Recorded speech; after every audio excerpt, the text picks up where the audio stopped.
The world is becoming increasingly complex and volatile. How can we make sense of it all? I'm Richard Engel. And I'm Yalda Hakim. And we present Sky News' latest podcast, The World. Each week, we'll cut through the noise to guide you through the week's global events and explain to you why what happens out there matters to you wherever you are. We're on the ground in some of the world's toughest places. Listen now to The World with Richard Engel and me, Yalda Hakim, wherever you get your podcasts.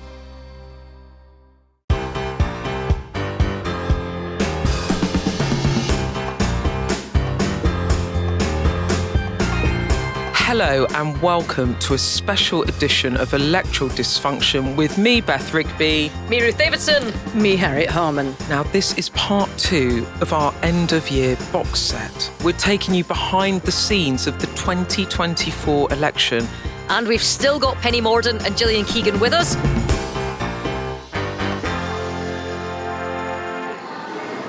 Earlier today, I spoke with His Majesty the King to request the dissolution of Parliament. The King has granted this request, and we will have a general election on the 4th of July. Are you okay over there, you two? It was hard at the time. It's even harder now. Penny just sort of squeezed her eyes shut as if trying to erase a memory. And all I can hear is the rain. And what you can really hear there is Steve, the Brexit guy, with his big loudspeaker playing out Labour's or Dreams, but Labour's theme tune of Things Can Only Get Better. When people make a podium speech or something and there's a heckler or someone storms the stage, you have to deal with these sorts of things. But they sent him out into that. It's not like you didn't know this was going to happen. Also, they sent him out with a speech that said, you've got to elect somebody with a plan. He didn't even have a plan of a brolly. He might not have appeared to have a plan to have an umbrella, but what we do have are two former cabinet ministers who were doing quite extraordinary or experienced extraordinary things that day. Penny, you were not at the cabinet meeting, which we will come back to. But Gillian, please take me through the day from the moment you opened your eyes. Well, I didn't think it was going to happen, but there had been rumours in Parliament that week. And there's always rumours in Parliament and they're half right and you never know which half are right. But Cabinet had moved. So it's normally 9:30 on a Tuesday. It was on a Wednesday. So there was a change of time. So something was already unusual. There was a lot of chatter about it, but I couldn't logically think why we would go then, because of everything, not only the weather, but where we were in the polls, where we were in terms of trying to deliver some stuff. And so I didn't think it was going to happen. But once we got into the cabinet, it was a fait accompli. I'd already been to see the King. And you go in, and what's the atmosphere? Some people had been given advance notice the day before, but even that was fait accompli. This is going to happen. It wasn't a discussion. Some of the people were told just before the cabinet meeting. And the reason they do that, and Penny will know this better, is much more experienced in cabinet than I am, but they do what's called a turn to. So somebody will say something and then they'll turn to somebody, but it's all choreographed. So the turn tos were like, this is as good a time as any. And everyone's like, really? That is so not. I'm glad I wasn't asked to do it because I am so straight. I would have had to say, I can't say that. It is really... Because I couldn't think it was. In fact, I'd probably say it was as bad a time as it could be, as opposed to as good a time as any. So there was a couple of people, the choreographed ones saying, well, this is as good a time, and so I think you're brave for making the decision and whatever. So you go in. We go in, we all sit down. And he sits you down, and what does he say? And then he said, I've come to the conclusion that I'm going to call a general election. And some of us who didn't know were like, really?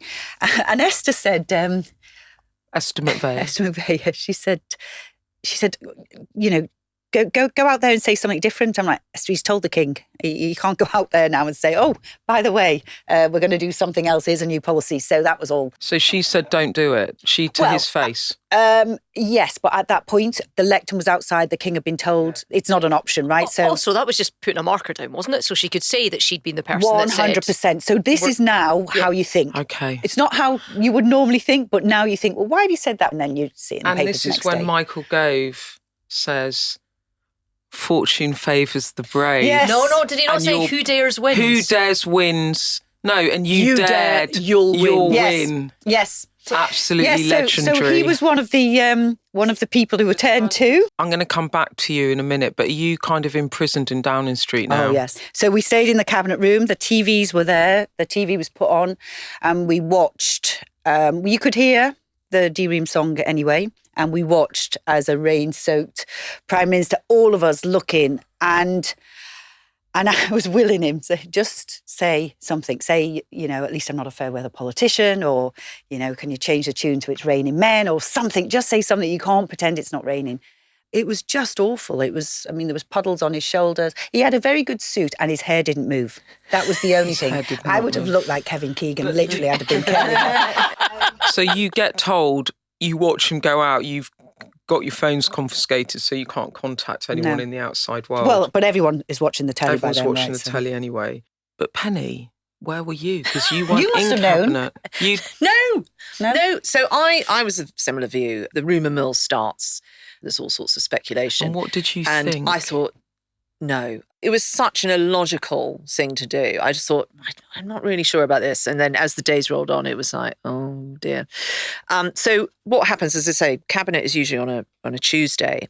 And I had a long-standing engagement to attend the King. And it happened to coincide at the time that they'd arranged for this cabinet meeting to take place. And this rarely happens because we obviously try and deconflict things. But when there is a clash and it can't be moved, the top of the pecking order is the King. So I said to Number 10, I said, look, I'm not going to be able to attend this. And they said, well, you might want to. And I said, well, would you like to give me a reason? Because I have to tell His Majesty the King that I will not be available for Privy Council. And they said, well, no, but you probably want to be there. At this point, did you know because they said you should be there? Were you thinking, and why didn't you phone me immediately? Well,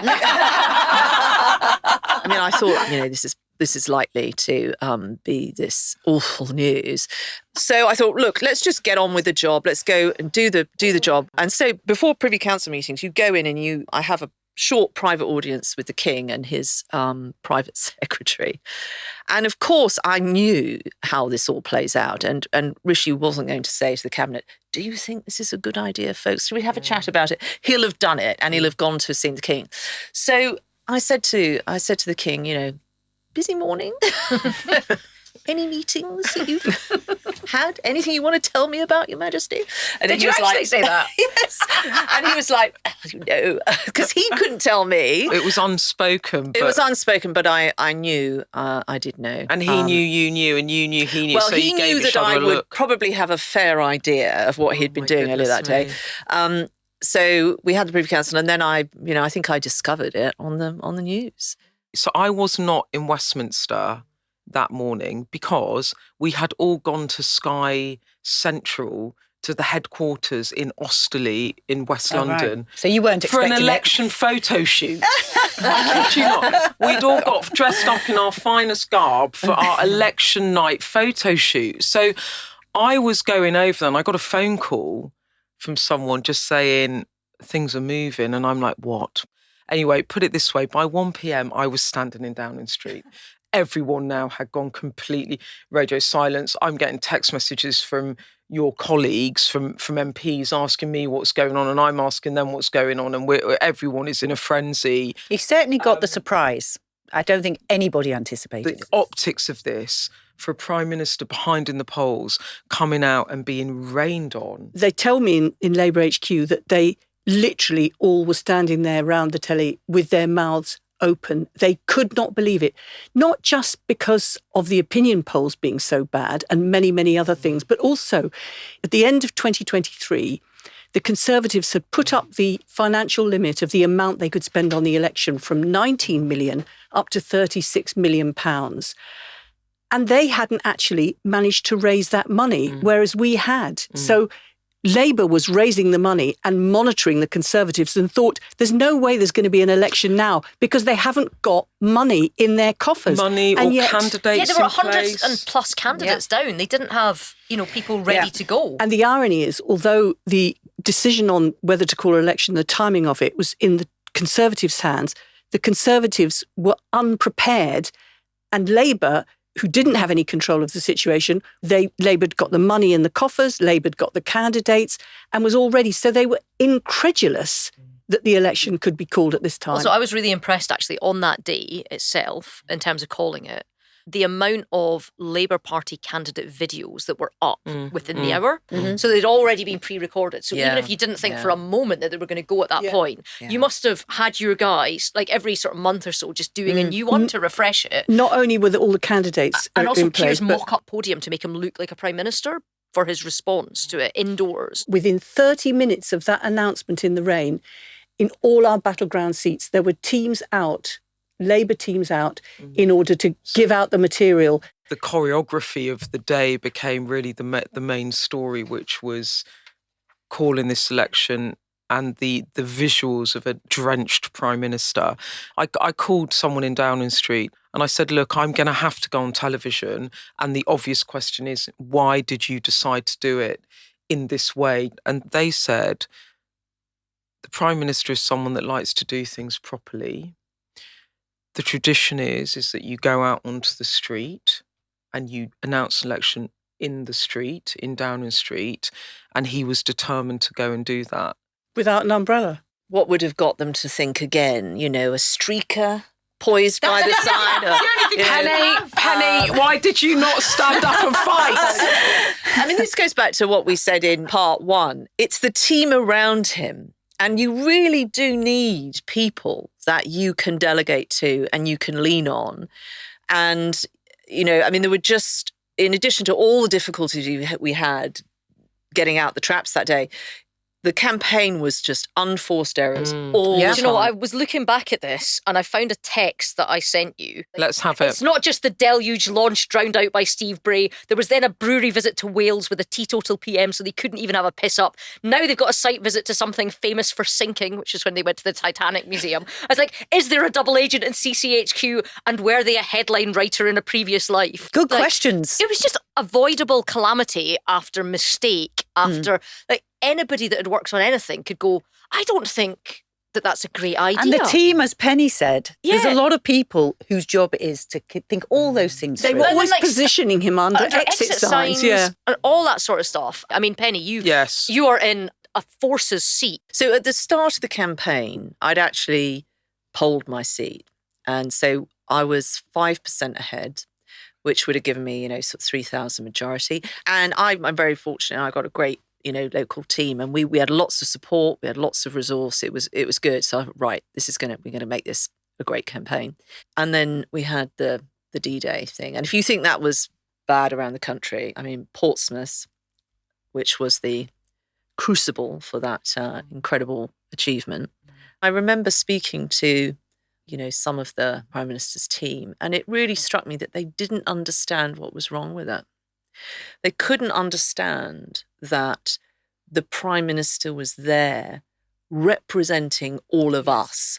It was like it was an experience for the Prime Minister. And, you know, he'd done the veterans thing earlier that day.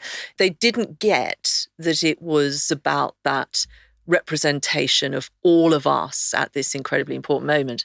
Which is astonishing because actually the whole country understood that. Even after the D-Day debacle happened, are you saying his team still didn't understand what was wrong with bringing him back early, that they didn't get what that symbolised? They knew it was the wrong thing to do, but in talking to them, it was really clear that they didn't understand why it was the wrong thing I mean, to I do. think what you're saying, Penny, is that this moment was when you thought this did for you in terms of your local constituents and votes, and that it wasn't personal, but he'd blown it, right? For Portsmouth, I mean, I think there were all sorts of other things in the campaign that didn't help. But for me, and just that seat, you know, that was the moment when I knew. It was almost as if we went out of our way to put constituencies of voters off, not just constituencies of place, like floating an idea about we were going to have national service and then just ignoring it like 3 days later. It was just, we're just going to upset young people. We're going to upset old people by this other thing. There's a lot of talk about his advisors and this and that, but ultimately he was the Prime Minister. And if he didn't,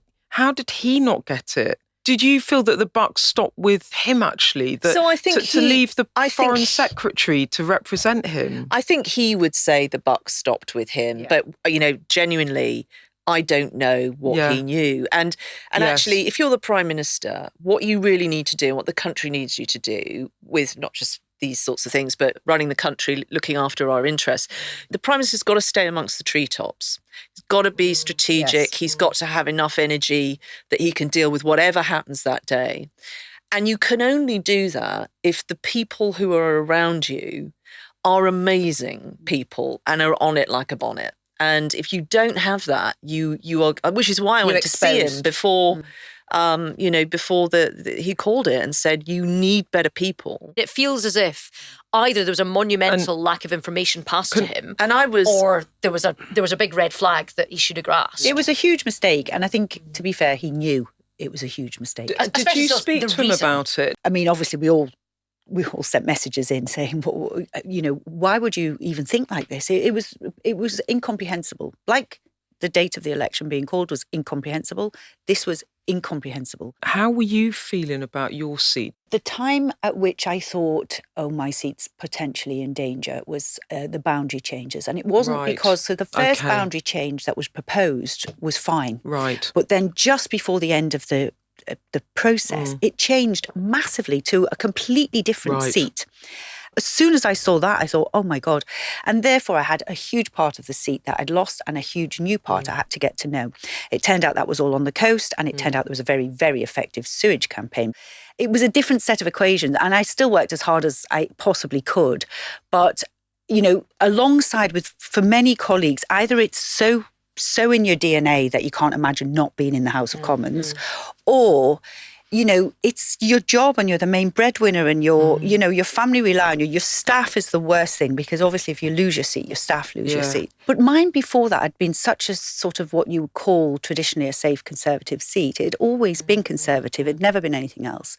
So you sort of think, it can happen, but what's the chances? And I just found it very difficult to call. So I just thought it's 50-50, but all you can do is work your hardest. So you were based in your seat. There's the air war going on as well as the ground war, which kind of brings us on to the debates. And Beth, you ran a really big debate up in Grimsby. There was also the ones that weren't head-to-heads that had everybody. And Penny, you were in one. Penny. Can I just say, people, was it? Magnificent hair. I've been dying to ask you about your hair. Huge. It's amazing. What was the hairspray? Because it didn't move. There is a product, and it is actually called glue, I believe. It's a bright yellow can. If you see anyone coming towards you, just run.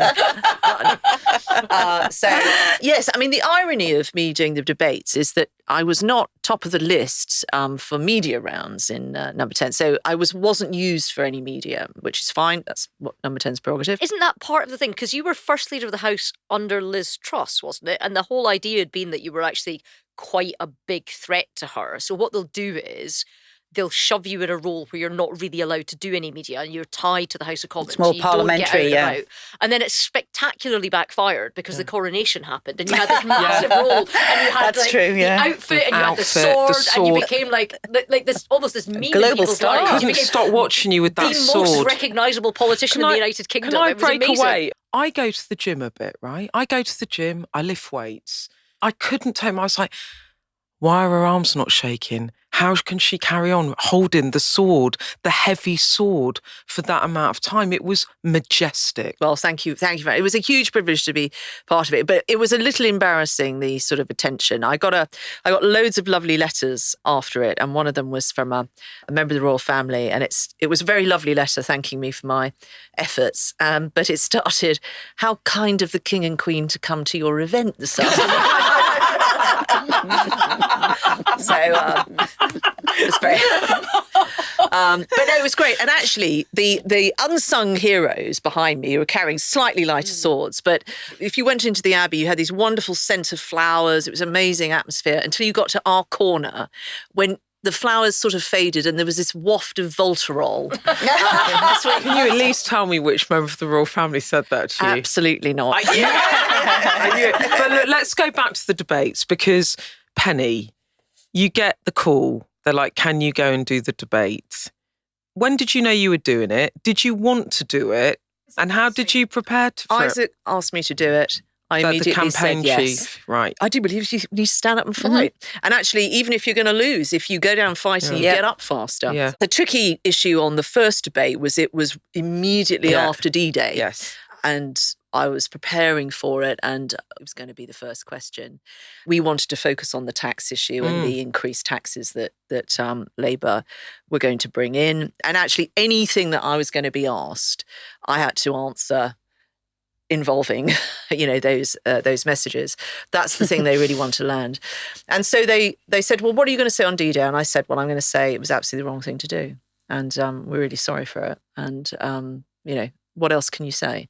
And they said, well, can you just, maybe not say that? And I said, if you want me to have any chance of communicating with the public about our concerns about what Labour are going to do on tax, which has all come to pass, you want me to give them a run around on D-Day? I said, you can't do that. This is a black and white issue. And if you don't want me to say that, go and call someone else and do these debates. When I did the debate, my adrenaline was really high going in because it just feels like a massive moment of jeopardy. How is it for you as the politician going into that? You prepare well, you are confident about what you want to say, you believe in what you're saying, and you want to get that across to the audience. And actually it's quite a calm thing I find it. It's quite a calm environment. It's like an exam, right? By the time you're there, you've just got to do it. You just do it, and you feel a huge sense of responsibility doing that. And you're thinking of all your colleagues as well. You want to just do the best job you can. Well, look, let's go to a break, and then when we come back, I'm going to ask Harriet a bit about some of the bumps in the road of the Labour campaign, because they won big, but it wasn't plain sailing.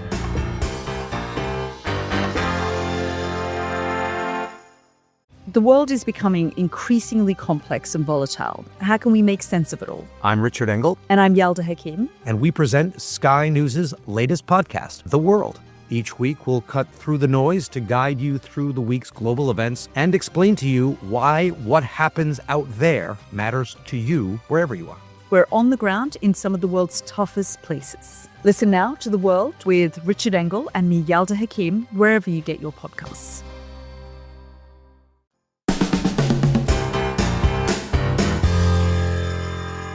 Well, we are back. Now, we've talked a lot about the Conservative campaign. Harriet, I want to talk to you a bit about the Labour campaign, because from my perspective, one of the things that they were really, really good at was the discipline of managing Starmer. So he was always with his director of comms and his deputy director of comms, or someone else. There's always two of them. They were making sure all the signs were all the right way round and he wasn't standing under an exit thing. And it was impressive, the discipline. But it wasn't all plain sailing, was it, Harriet? Because there were real problems with independent candidates campaigning hard over Gaza. And you had the Greens doing well in places like Bristol. What was kind of the underbelly of some of the problems of the campaign that you were picking up from colleagues? Well, I think when it's a question of can we get the Tories out, everybody who's not pro-Tory rallies together.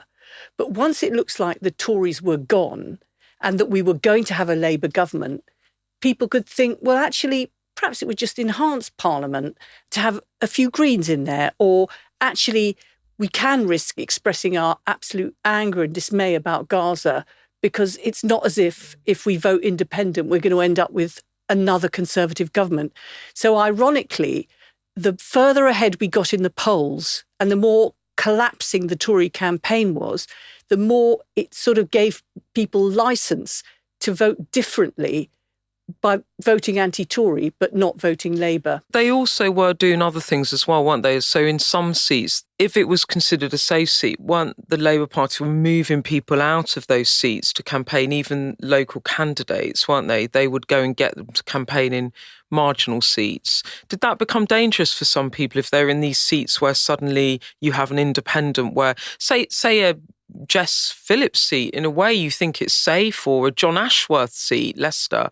Jonathan Ashworth's seat was not expected by Labour HQ. That was genuinely it was a surprise. They didn't have information about that. But in relation to the Bristol seat, that the Greens won, where Thangham Debonair, who's a shadow cabinet member, was the candidate, is that it really didn't matter how much effort was put in. It was like a feeling that there's a possibility we can add some Greens into this enormous Tory majority. But I think with Keir Starmer's campaign, it was absolutely focused on what the campaign team called these hero voters, those people who'd voted Conservative in 2019, and we needed them to come back to Labour in 2024, particularly in the Red Wall, but actually in seats all around the country. So the messages were designed to them.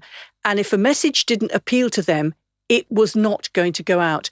And this was honed not only by focus group polling, but by in every single battleground seat, there was information coming back, not only from the evening campaign round on the doorsteps, but also Labour supporters in neighbourhood WhatsApp groups. There was a major digital information coming about what are the things that are bothering people. And also it had all been planned in advance. That's Labour. I mean, can I just ask you, Gillian, about Nigel Farage? Because that was a big spanner in the works for the Tories. He said he wasn't going to stand. And then suddenly he's the leader of Reform and now he's a candidate in Clacton-on-Sea.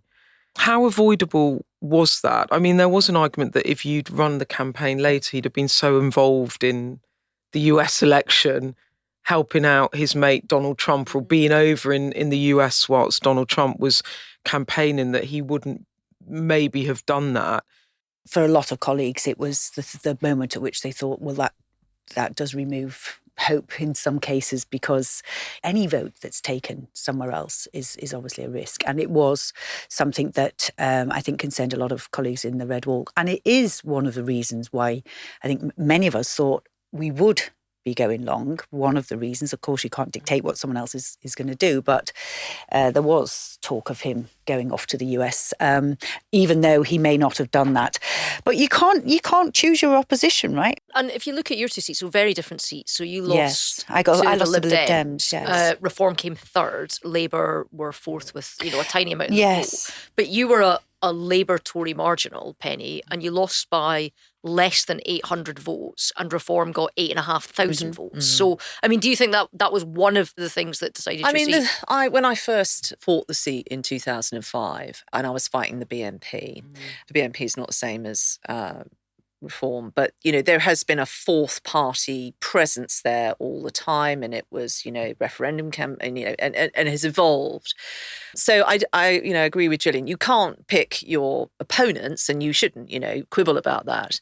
The difficulty is when you're fighting an operation like Reform is that, I mean, it's ironic that their political philosophy purports to reward people that take responsibility yourself, inspire responsibility in others.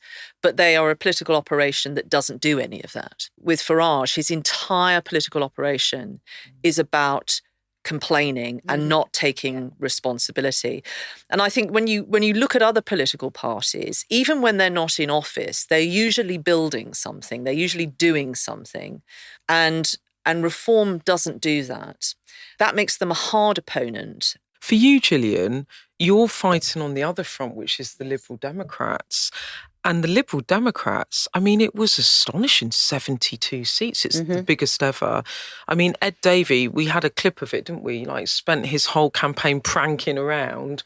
If we think that a lot of Labour's support or other parties' support actually came from an anti-conservative sentiment, is that how you felt it was in your patch? Is that what the Lib Dems were feeding on? Or do you think that people were finding them more attractive? They felt that the Conservatives had tilted more to the right, left their One Nation roots a bit. What do you think was driving it in your patch? Or was it the local issue about the sewage? Well, there was a reason everybody had. So if you're on the coast, that was that. If you liked Boris, it was because he was gone. If you didn't, it was because he was there in the first place. There was a lot of reasons. But there was another factor as well, which we haven't really spoke about, which will be part of future elections, which is the tactical voting and the websites. So when I first stood in the seat in 2017, Labour came second and the Lib Dems came third.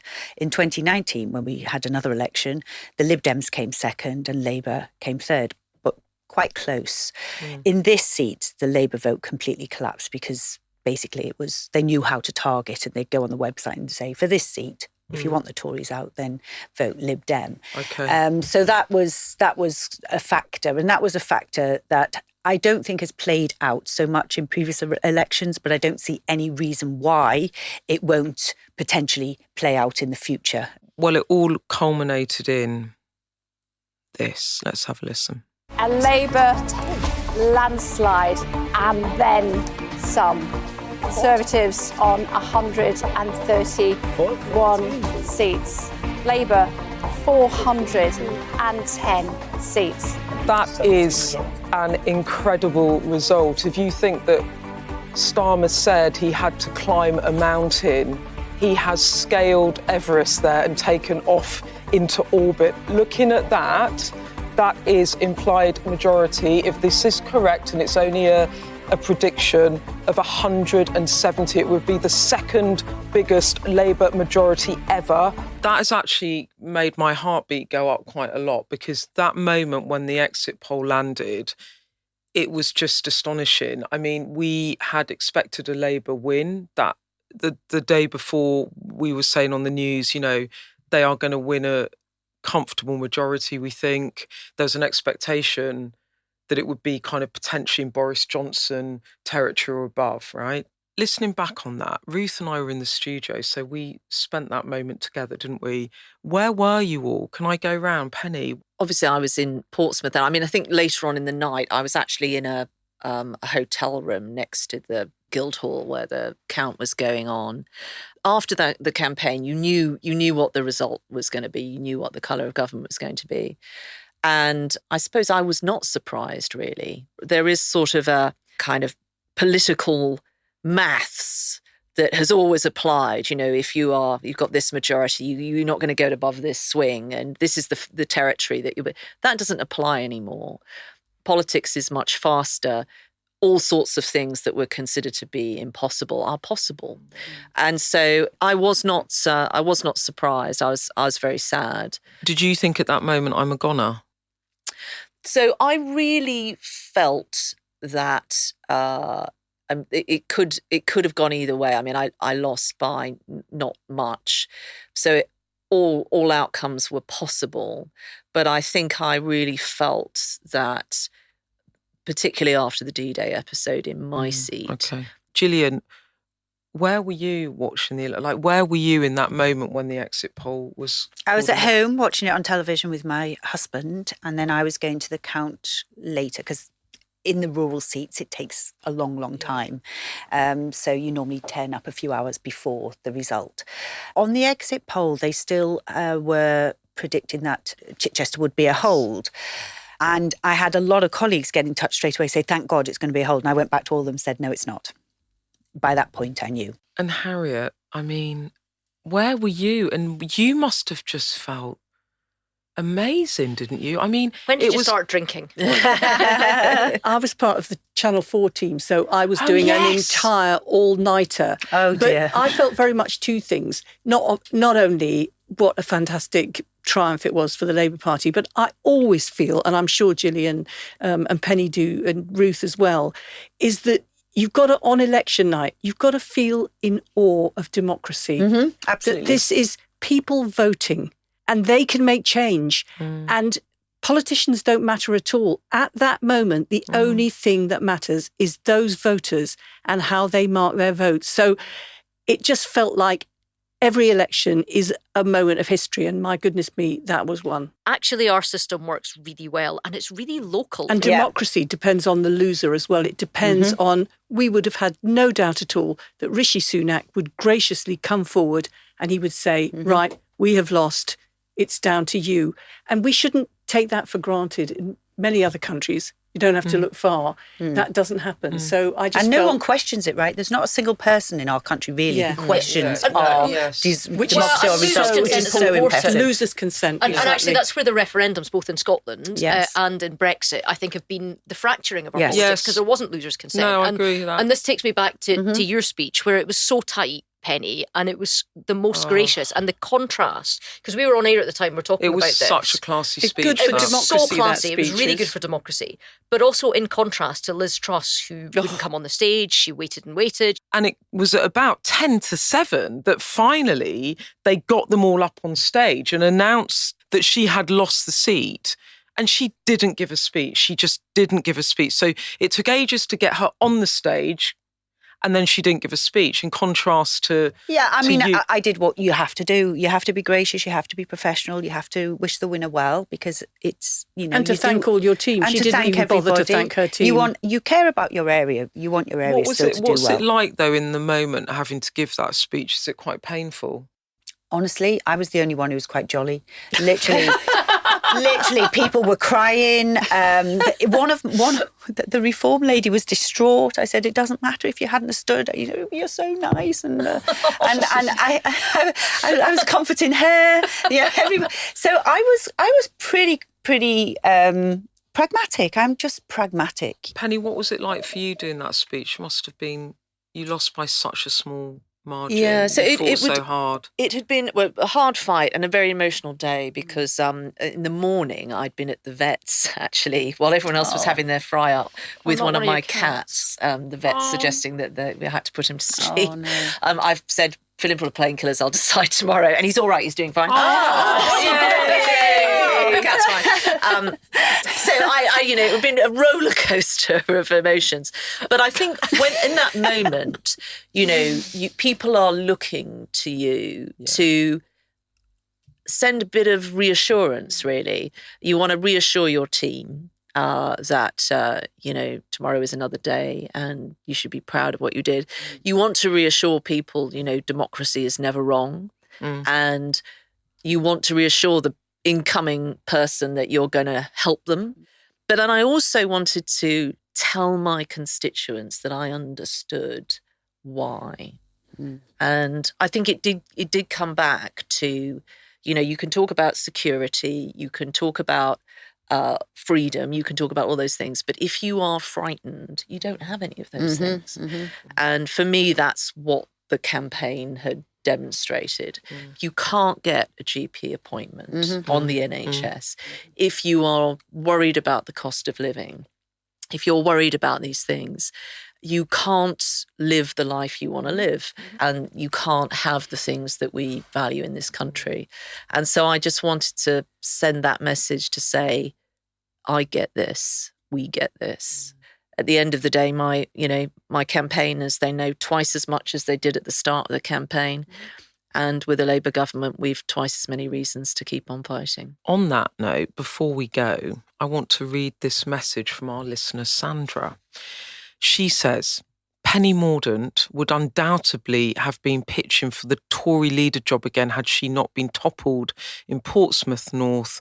I can't believe she doesn't want to get back into frontline politics. What are your thoughts? Wow. Don't ask me my thoughts, Sandra, because I've got the lady herself. Penny, what are your thoughts? Well, what I have learnt, Beth, in my time in politics is it is largely down to luck and timing. And look, I'm not quite done yet.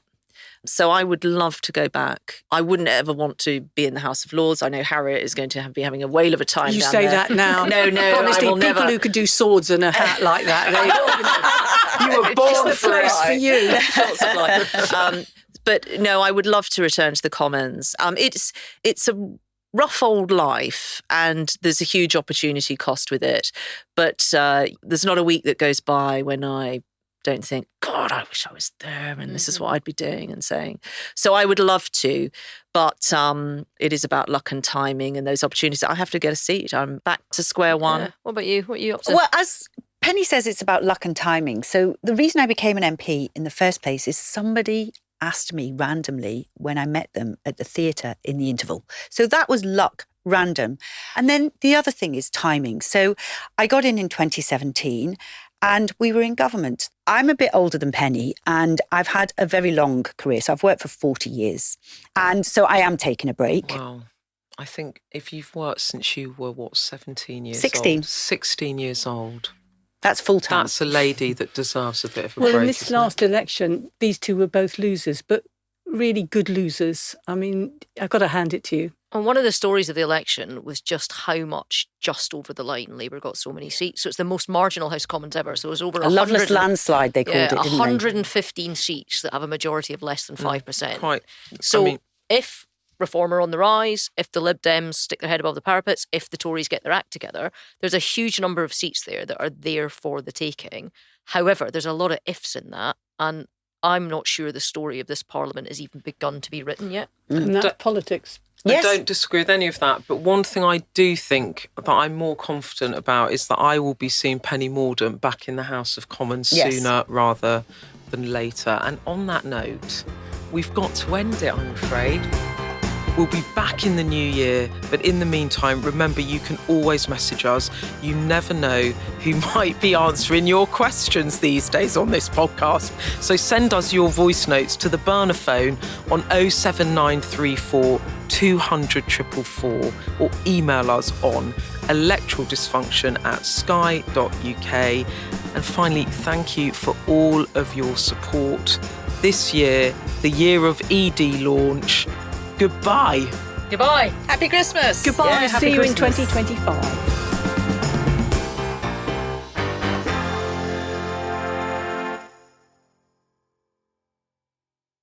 The world is becoming increasingly complex and volatile. How can we make sense of it all? I'm Richard Engel, And I'm Yalda Hakim. and we present Sky News' latest podcast, The World. Each week, we'll cut through the noise to guide you through the week's global events and explain to you why what happens out there matters to you wherever you are. We're on the ground in some of the world's toughest places. Listen now to The World with Richard Engel and me, Yalda Hakim, wherever you get your podcasts.